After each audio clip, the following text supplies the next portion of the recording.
This session we're going to look at named cells and ranges. So it's the fourth activity, fourth task in the topic data analysis. On a spreadsheet you can use cells as an address in formulas such as C3, B2, A1, or you can actually name the cells. Sometimes it's easier to give it a name. And a cell, a B2, could be a particular value. So we're going to go through the activity using this sales.csv file. This is a spreadsheet which is used to calculate bonus payments to sales staff for a small company. This task we're going to name cells B1. At the moment you can see a 240 there, and we're going to call that unit. And we're going to name cells A5 to A7. So in A5 to A7, these are three bonus rates. Interestingly, these are just the headings: bonus rate A, bonus rate B, and bonus rate C. And we're going to name cells B11 all the way through to G18. This is where all the numbers are recorded, and we're going to call these cells, this cell range, and we're going to call that sold. All right, so let's go to B1. We click in B1 and we right-click our mouse. That will open up a drop-down window, and we're going to, from the drop-down menu, we're going to select Name a Range.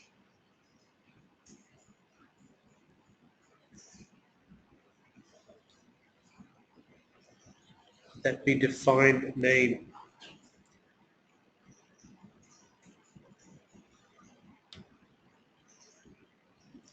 Now this defined range gives us a small window, and it says, all right, it says price per unit. I'm going to rename that as unit, as the question specifically states to call it unit. Place a comment in here, and the comment is, what is your comment about that particular value? And the comment that we are asked to put in here is, this is the price charged to the customer for each item sold. This is the price charged to the customer for each unit sold. It refers to the sales spreadsheet, B1, and it's a absolute range. It's got $B, $1. Okay, so we hit OK, and we have now, you will see up here in the drop-down menu for that cell is called unit. So when you click another cell, say we're going to now name from A5 to A7, to do this we have to actually highlight the cells from A5 to A7. And up here we've got, it's just noted as A5, but we will right click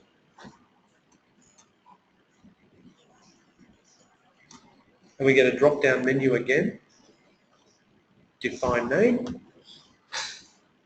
And this time if you see, it refers to a A5 all the way through to A7 at the bottom of the screen in that range. It refers to that range. We're going to call this rate, R-A-T-E. And we can put a comment in there, and we can say that this is the bonus rate for each of the three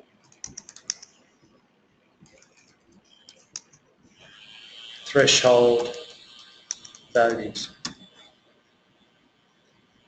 Interestingly, the question has told us to name cells A5 to C7. So let me, not A5 to A7, so I've got to adjust that. A5 to C7.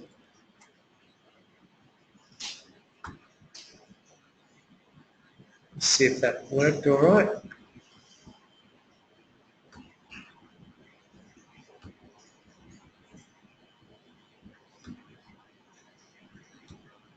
Yeah, when you select that drop-down menu, see up the top where it's got unit and rate, you can select the drop-down menu, click rate, and it should highlight your cells that you called rates. The final task is to name cells B11 to G18. It's done in a similar manner. You highlight the cells you want to name from B8 to C18, G18. You right-click, define the name, and we're going to call this sold.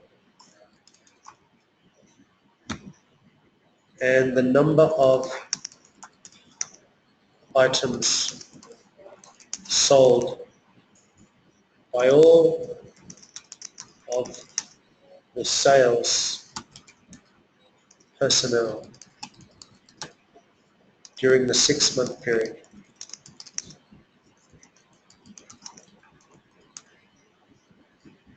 And we've got the right range from B11 to G18. Okay. Now selecting those up there, we can select unit, it highlights B1, select rate, it highlights A5 to C7, and select unit, and it highlights, highlights sold, and it highlights the range. To provide evidence, you might need a screenshot. It's a good idea to screenshot when you've highlighted. So if you click on the word rate, and it will highlight the cells, take a screenshot of that, and that's your evidence that you've named those cells as those ranges. You could also take a screenshot of the actual window just before you press OK, and that shows also evidence that you've done that. Wonderful. So that was task 4. Look forward to catching up for task 5. Until then, stay happy.